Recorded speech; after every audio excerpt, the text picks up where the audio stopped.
Bonjour à tous et bienvenue sur votre chaîne L'Abreuvoir. Aujourd'hui, nous allons parler d'un sujet très intéressant qui concerne l'étape décisive de la vente. C'est-à-dire, lorsque vous êtes en entretien et que vous arrivez à cette phase-là, c'est la phase où le client doit décider de l'achat ou non. Et en ce moment-là, beaucoup de choses peuvent trotter dans sa tête. C'est-à-dire que s'il s'engage maintenant, ça veut dire que pendant plusieurs années, il doit rester fidèle à cet engagement-là. Et c'est pour cette raison, ce client-là se pose plusieurs questions. Est-ce que c'est la bonne décision que je vais prendre? Ou bien est-ce que ça ne peut pas attendre? Et en ce moment-là, le vendeur aussi il est inquiet parce que le refus du client suppose qu'il perd de l'argent. Et en ce moment-là, il devient agressif. Il y a des objections récurrentes que vous savez, notamment, cela ne m'intéresse pas. Qu'est-ce qui prouve que votre compagnie sera encore là jusqu'au moment où moi je vais arriver à terme? Qu'est-ce qui prouve que vos dirigeants vont respecter leurs engagements vis-à-vis de nous autres, etc., etc. Ou bien je vais réfléchir. Ces types d'objections, vous savez comment y répondre. Mais imaginez qu'un client vous dise, monsieur, je peux signer tous les jours sauf aujourd'hui. Est-ce que vous avez bien compris son message? La personne ne dit pas non, mais elle ne vous dit pas pourquoi elle ne signe pas aujourd'hui. Alors, lorsque vous avez une telle objection en face de vous, qu'est-ce que vous allez faire? Continuer le débat? Je pense que ce n'est pas la meilleure solution. Alors, c'est cette objection-là que j'ai réussi à relever et que je vais partager avec vous. Je travaillais régulièrement dans une société et j'ai même réussi à faire des prélèvements à la source pour tous ceux qui vont souscrire.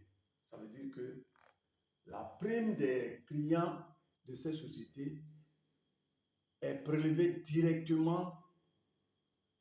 Je dis la prime est prélevée directement sur les salaires et versée donc à la société. Et je vais chercher le chèque. Le chèque est unique.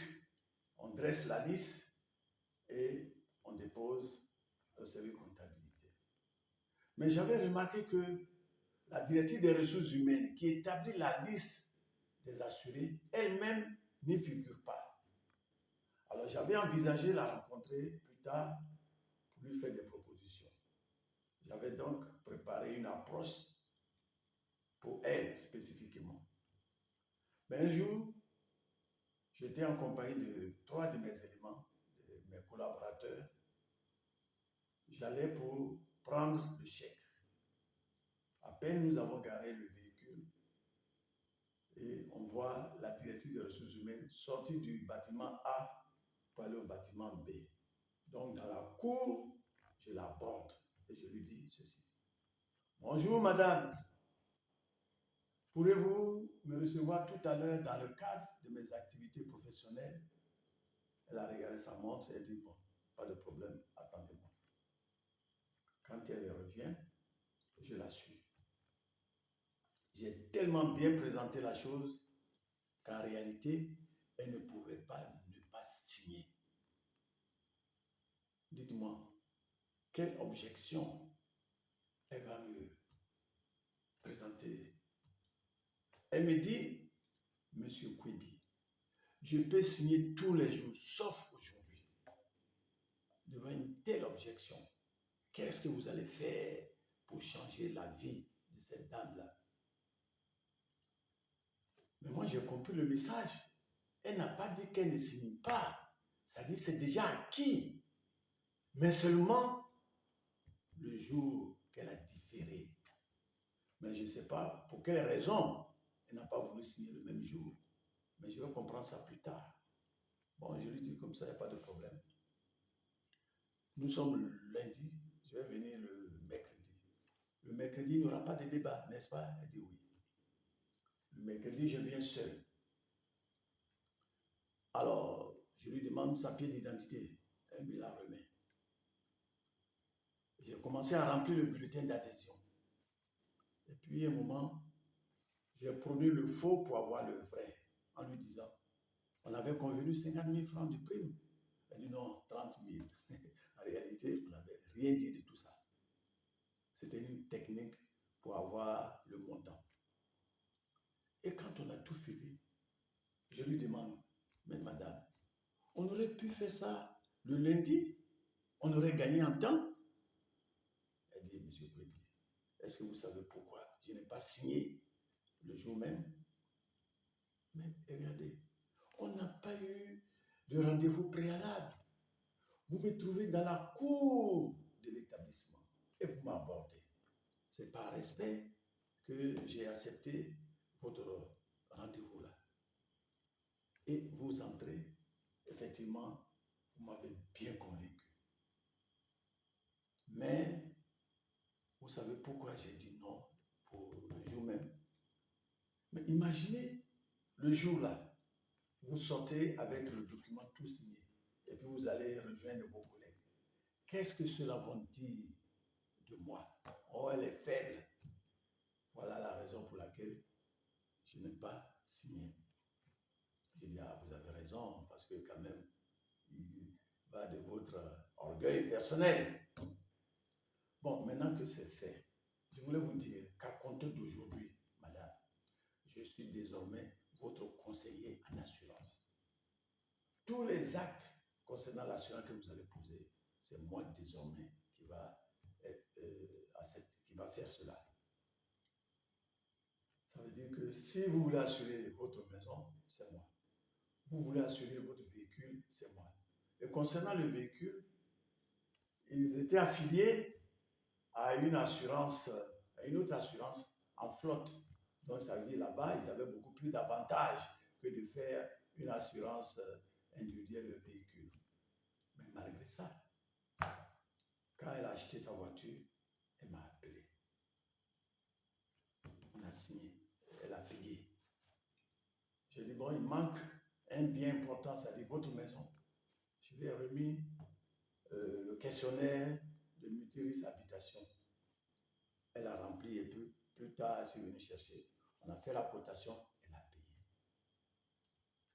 Alors, quelle leçon nous pouvons tirer de ça? Pour en arriver là, c'est parce que j'ai été très aimable et plein d'attention avec cette femme-là. Et cela me rappelle ce qu'a dit un vendeur et conférencier américain qui s'appelle Joël Girard. Il dit ceci.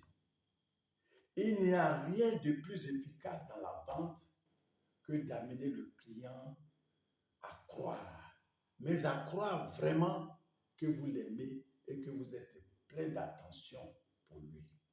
Oui, cela, je l'ai démontré. Et je voulais vous dire, lorsque vous arrivez à cette étape décisive où le client doit décider, mettez tous les atouts de votre côté pour que vous soyez vainqueur. Passez après vous. Si le client refuse, il est vainqueur, le client. Si vous arrivez à le faire souscrire, vous êtes le vainqueur. Il n'y a pas de match nul. Voyez?